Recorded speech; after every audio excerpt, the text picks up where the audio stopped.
नमस्कार। पिछले वीडियो में हमने बात की थी फिशर बीमारी क्या होती है, उसके कारण क्या होते हैं और उसके लक्षण क्या होते हैं। आज हम बात करेंगे फिशर बीमारी की शुरुआती कंडीशन में या फिशर बीमारी होने के बाद हमें कौन कौन से अपने खान पान में बदलाव करने हैं, हमें अपने रहन सहन यानी लाइफस्टाइल में कौन से चेंजेस करने हैं और साथ ही साथ कुछ घरेलू उपचार, इन सब चीज़ों के बारे में हम चर्चा करेंगे।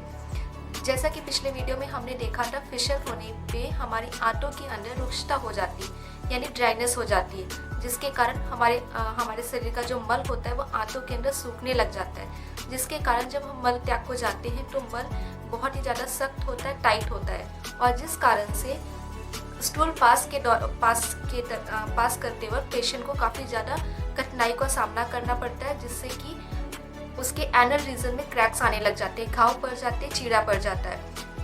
इससे बचने के लिए हम क्या कर सकते हैं, एक तो आप इंटरनल रूप से घी का प्रयोग कर सकते हैं अपने खाने में।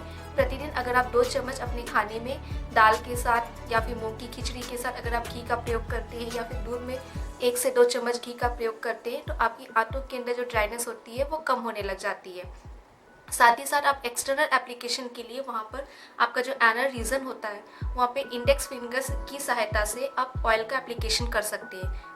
इसके लिए आप नारियल का तेल भी ले सकते हैं या फिर आप देसी गाय का घी का भी प्रयोग कर सकते हैं। दूसरा, हमने ये भी बात की थी पिछली बार की एनल रीजन में आप ब्लड का सप्लाई प्रॉपर तरीके से नहीं हो पाता है। ब्लड का प्रॉपर तरीके से सप्लाई ना हो पाने के कारण वहाँ की जो मसल्स होती है वो टाइट होने लग जाती है, स्पाज्म आने लग जाता है, जिसके कारण भी पेशेंट को मल त्याग करने में काफ़ी कठिनाई का सामना करना पड़ता है।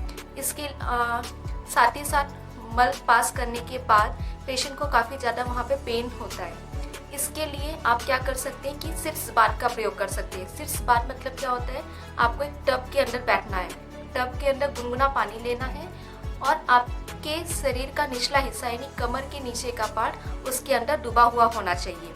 बैठने के बाद आपको एनल रीजन को अंदर की ओर खींचना है, बाहर की ओर छोड़ना है, अंदर की ओर खींचना है, बाहर की ओर छोड़ना है, जिससे कि वहाँ का ब्लड का सर्कुलेशन होने में हेल्प मिलेगी। ये दोनों चीज़ें आप कर सकते हैं।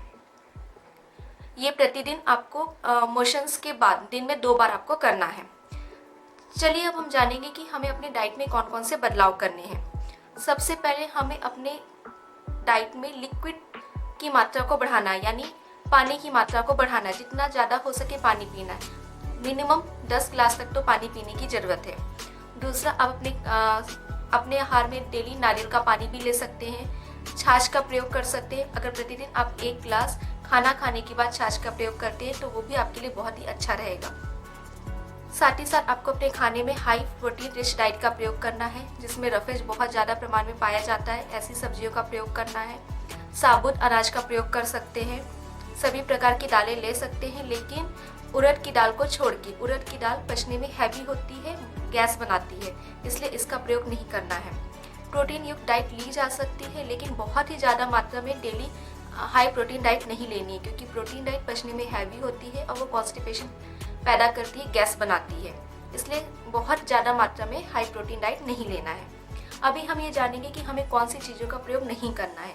बेकरी आइटम्स, पैकेट की चीज़ें, बहुत ज़्यादा spicy fried food, soft drink, cold drink, बहुत ज़्यादा मात्रा में चाय, कॉफ़ी, इन चीज़ों का प्रयोग नहीं करना है।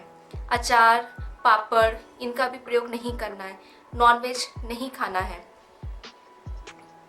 चीज़ का भी प्रयोग नहीं करना है। पनीर को बहुत ज़्यादा मात्रा में रेगुलर रूप से नहीं खाना है, क्योंकि पनीर भी पचने में हैवी होता है और उसके कारण भी कॉन्स्टिपेशन होना या गैस बनने की चांसेस बढ़ जाती है। साथ ही साथ हमें किसी भी प्रकार का एडिक्शन नहीं करना है, क्योंकि एडिक्शन करने से जैसे कि स्मोकिंग, अल्कोहल, टोबैको, पान, गुटखा, सुपारी, जो कुछ भी होते हैं, इसको खाने पे क्या होता है, हमारे शरीर में एक प्रकार के टॉक्सिन्स रिलीज होते हैं। ये टॉक्सिन्स क्या करते हैं, जब मल पास करने के लिए जाया जाता है तो उस मल के द्वारा वो टॉक्सिन्स शरीर के बाहर निकलते हैं और वो टॉक्सिन्स क्या करते हैं कि जो घाव होता है, एनल रीजन का जो घाव या चीरा होता है, उसको जो भरने की, हील होने की जो स्पीड होती है, उसके टाइम पीरियड, उसके ड्यूरेशन को बढ़ा देता है। यहाँ पे टॉक्सिन्स मतलब क्या, कुछ विषारी पदार्थ निकलते हैं, उसको हम टॉक्सिन्स बोलते हैं।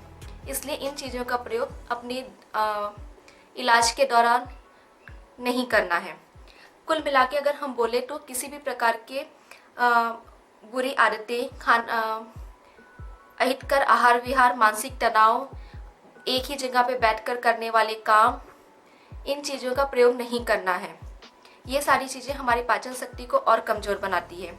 इसके अलावा अब हम कुछ घरेलू उपचार के बारे में जानेंगे। घरेलू उपचार में हम काला मुनक्का, काला मुनक्का रात को भिगो के रख देना है। एक 8 से 10 पीस 100 ग्राम 100 ml पानी में, और सुबह उठ करके उस पानी को पी लेना है और उस मुनक्के को चबा चबा के खा लेना है। ये मुनक्का क्या करते हैं, आपकी पाचन शक्ति को सुधारता है और मल को सॉफ्ट करने का काम करता है।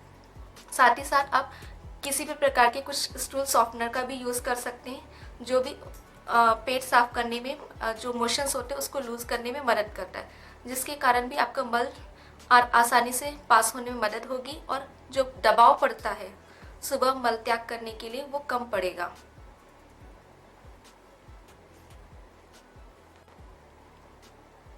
अभी हम जानेंगे कि योग, कौन कौन से योग हमें करने चाहिए। हमें ऐसे योगा करने चाहिए जो हमारे बॉडी के ब्लड का सर्कुलेशन को बढ़ाए, जैसे कि वज्रासन, ताड़ासन, पाद हस्तासन और सर्वांग आसन। इन आसनों को हमें करना चाहिए। इनको करने के कारण वहाँ की एनर रीजन की जो ब्लड का सर्कुलेशन होता है उसको बढ़ाने में मदद मिलती है। साथ ही साथ हमें सिर्फ एक बात का ध्यान रखना है कि हरी मिर्ची का प्रयोग बिल्कुल भी नहीं करना है। धन्यवाद।